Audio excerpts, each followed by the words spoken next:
Welcome to the deep dive. Today, we're really getting into something fundamental: sleep. Crucial for health, crucial for how long we live well, but maybe a bit underestimated. Absolutely. Sleep, it's way more than just shutting down for the night. It's one of the main pillars of longevity. Exactly. And we're not just talking hours logged. We want to explore the architecture of sleep, Yeah, the different stages, what happens in each one. yeah. And the goal is to know why that architecture is so critical for long-term health, for longevity. That's the core idea. We've got a medical doctor and longevity expert with us to guide this exploration. We're going to be digging into the research, trying to pull out the key insights for you. So yeah, Dr. Ari, thanks for being with our podcast again. Thank you, and happy to be here. Sleep, honestly, is really a fascinating topic with real implications for how we age. So let's start with this. Have you ever thought that maybe the type of sleep you get, the specific stages, might be just as important, maybe even more important than the total hours when we think about aging well and living longer? That really is the central question, isn't it? It's not just about quantity. The quality defined by time and specific stages seems profoundly linked to the aging process. Okay, so let's unpack that. Sleep stages, sleep cycles. Right. What's actually going on when we drift off? And it's not just one long blank period, right? None at all. Think of your nights of sleep like a series of repeating journeys, maybe. Each one lasts roughly 90 minutes. A 90-minute cycle. Yup, approximately. And within each cycle, you travel through different terrains, if we can call them that. These would be different stages of sleep. Okay, different trains. I like that analogy. Yeah. What are these main stages then? Well, we basically cycle through four main types. You start with light sleep, that's stages N1 and N2. Then you go deeper into, deep sleep, which is N3, sometimes called slow wave sleep or SWS. N3, slow wave sleep. Got it. Then comes REM sleep, rapid eye movement sleep. Ah, the famous one. Yes, and it's also perfectly normal, actually expected to have very brief moments of being awake, little wake episodes, usually between those cycles. Right. Okay, let's start at the beginning then. Light sleep, N1 and N2. What's happening there? How much of the night is that? Light sleep makes up a pretty big chunk, actually, around 50%, half of your total sleep time. Half. Wow. Yeah, think of it as the on-ramp to sleep. You're transitioning from being awake, your body starts to slow down. Heart rate and breathing become more regular. Body temp drops a bit. So it's like the body prepping for the deeper stuff. Is it doing anything important itself or just paving the way? Oh, it's definitely important. I mean, yes, it's the gateway, but it also seems to play a role in the very initial stages of memory consolidation, Okay. kind of like filing away the day's easy stuff, and it gives your cardiovascular system a bit of a break too, letting it recover. Plus, and this is key, it's the easiest stage to wake up from. Ah, that explains that feeling when you've just nodded off and someone nudges you. Exactly. Okay, so that's light sleep. Now, stage 3, deep sleep, slow wave sleep. This sounds like the really heavy-duty stuff for the Like- body. Yup, you're absolutely right. Deep sleep, or SWS, that usually takes up about 20, maybe 25% of your night, and it's mostly packed into the first half of the night.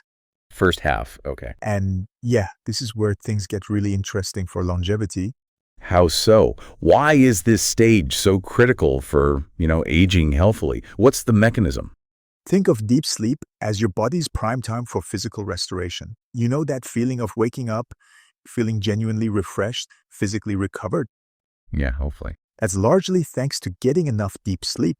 It's when your body does major repair work. Your immune system is also highly active, cleaning things up, strengthening defenses. Okay, immune function, physical repair. Right. What else? Hormones. This is a key time for the release of crucial hormones, particularly growth hormone. Growth hormone. I thought that was mainly for kids. It's essential for growth, absolutely. But it continues to be incredibly important throughout our adult life. It's vital for repairing cells, regenerating tissues, muscle repair, skin health, and bone density. Ah, so it's about ongoing maintenance and repair for adults. Exactly. As we age, those repair processes can become less efficient. So maximizing deep sleep and the growth hormone released during it is really key for maintaining tissue health, potentially slowing down some physical aspects of aging. Makes sense. And you said it's harder to wake from. Yeah, exactly. Deep sleep is the stage where you are least likely to be roused. It's like the body saying, do not disturb, major repairs underway. Interesting. And yes, interestingly, the amount of time we spend in deep sleep tends to decrease as the night wears on. Right, which explains why that 3 a.m. wake-up call feels so much worse than one at 6 a.m. maybe? Okay, let's move to REM sleep. Rapid eye movement. Sounds busy.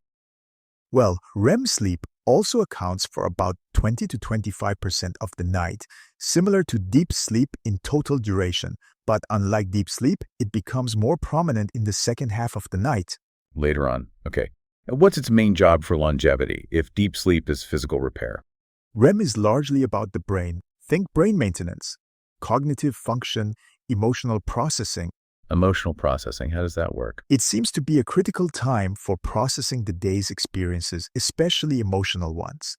It helps consolidate memories tied to emotion, regulate mood. It's kind of like your brain's nightly therapy session. Mental resilience then. Absolutely, which is crucial for well-being throughout life. REM is also vital for consolidating complex information, learning new skills, problem-solving, even creativity. Wow. And dreaming happens here too, right? Primarily, yes, though you can have dreamlike thoughts in other stages, but vivid narrative dreaming, that's classic REM. Yeah. And typically, a sleep cycle ends with REM before starting over. So deep sleep, body shop, REM sleep, brain spa, and emotional processing center. Yeah, you can say Okay, that. what about those wake episodes you mentioned? Are they bad? Any idea why we have them? Well, the leading theories are interesting.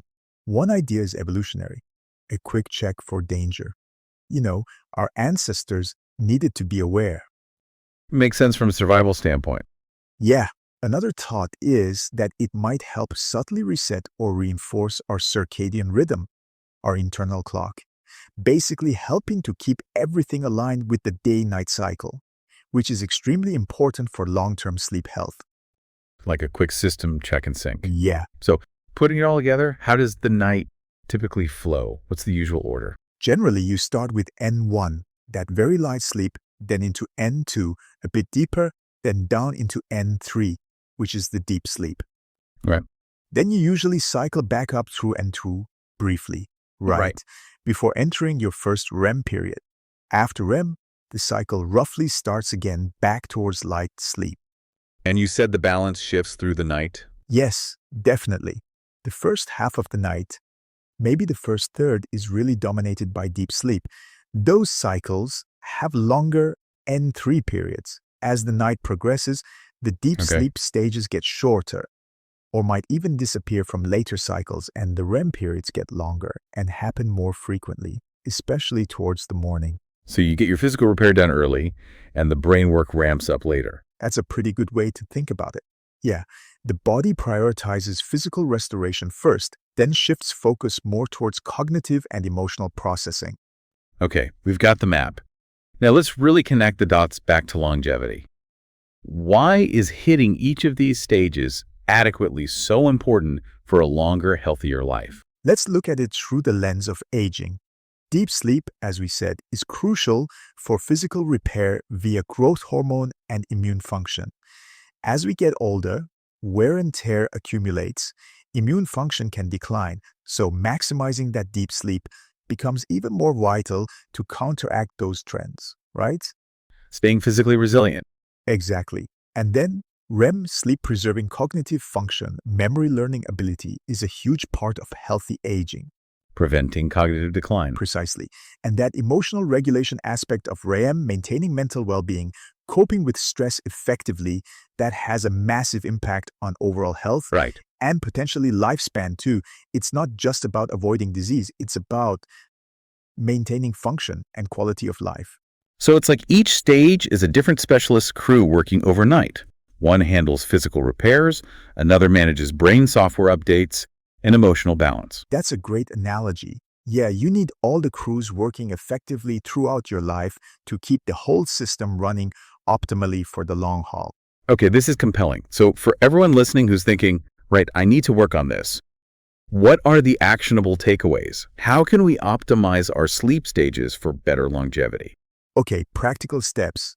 First and foremost, the foundation is getting enough total sleep, aiming for that consistent 7 to 9 hours for most adults. That gives you the opportunity, the time needed to actually cycle through all the stages sufficiently. Exactly.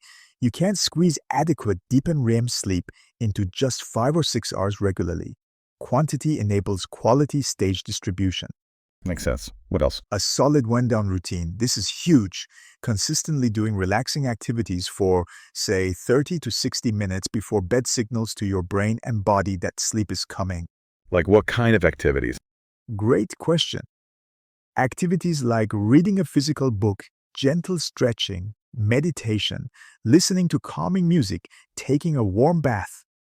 Whatever works for you, but make it consistent. It helps to smooth out that transition into light sleep and sets the stage for deeper rest. Creating that calm runway, like you said earlier. What about sleep trackers? Lots of people use them. Can they help here? They can be useful tools for awareness, definitely. While they aren't, medical-grade polysomnography, they give you estimations of your time in light, deep, and REM sleep. So you can spot patterns, maybe? Potentially, yes. If you consistently see very low, deep, or REM sleep, even if the total sleep time looks okay, it might prompt you to look closer at your habits or environment. It's data for self-monitoring. Good point. And stress. We know it kills sleep quality. Any specific tips for managing pre-sleep stress to protect those vital stages? Yeah, stress is a major disruptor. Research clearly shows managing stress before bed directly predicts better sleep quality. Things like mindfulness meditation, deep breathing exercises, journaling to get worries out of your head can be really effective. Also, something called implementation intentions. Setting a clear plan, like if it's 10 o'clock p.m., then I will put my phone away and read for 30 minutes. This can automate the routine and reduce that bedtime procrastination stress. The if-then plan. I like that. Yeah. Practical. Okay, what about the basics? Sleep hygiene. Still important for stages. Absolutely fundamental. Good sleep hygiene creates the optimal conditions for healthy sleep architecture. This includes maintaining a regular sleep schedule, same bedtime, same wake-up time, even on weekends as much as possible. That consistency reinforces the circadian rhythm. Exactly. Then the sleep environment itself, make it a sanctuary, dark, quiet, cool. Noise, light, even clutter can fragment sleep and kick you out of deeper sleep. Right. Especially for some people, maybe. Yeah, studies suggest people with lower self-control might be more susceptible to environmental disruptions affecting their sleep quality. Also, avoiding things close to bedtime, big meals, intense exercise, caffeine, alcohol. And screens, the blue eye issue. Yes, definitely limit screen time in the hour or two before bed. That blue light suppresses melatonin, the sleep hormone, making it harder to fall asleep and potentially messing with your stage timing. This seems especially true for evening types. Okay, you mentioned evening types. How does our chronotype, whether we're a morning lark or a night owl, play into this? It's quite relevant. Knowing your natural tendency helps you tailor your approach. A night owl forcing themselves into an extremely early bedtime might struggle and have poor quality sleep. So work with your chronotype. As much as realistically possible, yes. Aligning your sleep schedule and routines with your natural rhythm usually leads to better quality sleep, meaning more efficient cycling through the stages. An evening type might need stricter rules about late-night screen use compared to a morning type, for instance. That's really useful. It's not one size fits all. Any final thoughts on other factors affecting how we feel when we wake up or overall sleep quality? Well, besides sleep itself, daytime physical activity is important. It generally promotes deeper sleep and even things like breakfast composition. Some research suggests a carb-rich breakfast with a low glycemic response might help with alertness and sustained energy, potentially setting you up better for the next night's sleep. It's all interconnected. It really is. Daily habits, sleep stages, long-term health. It paints a very clear picture. This has been incredibly insightful, breaking down why each stage matters so much. So we talked about this before. Sleep is one of the main pillars of longevity. And it's fascinating when you realize what's exactly happening during sleep, from that gentle light sleep transition to the deep physical restoration to the crucial brain work in your REM. Each stage is actively contributing to keeping us healthy and resilient, directly impacting how well we age. Absolutely. So the key message for you listening is sleep isn't passive downtime. It's an active, vital process. Understanding these stages and taking steps to optimize them through consistent, healthy habits, that's a really powerful lever you can pull for a longer, healthier life. And considering the complexity and importance of just this one biological process, it really makes you wonder, doesn't it? What other, perhaps subtle daily routines or choices might be influencing our long-term health and longevity in profound ways we're only just starting to understand? Exactly. Every pillar of longevity, when you really dive deep into it, opens up an entire world of insights and possibilities. That's what makes it so endlessly fascinating. All right. Dr. Ari, thanks again for being with us today. Okay, everyone. Until next time, stay healthy. And hey, don't forget to catch up on your sleep. It really does matter.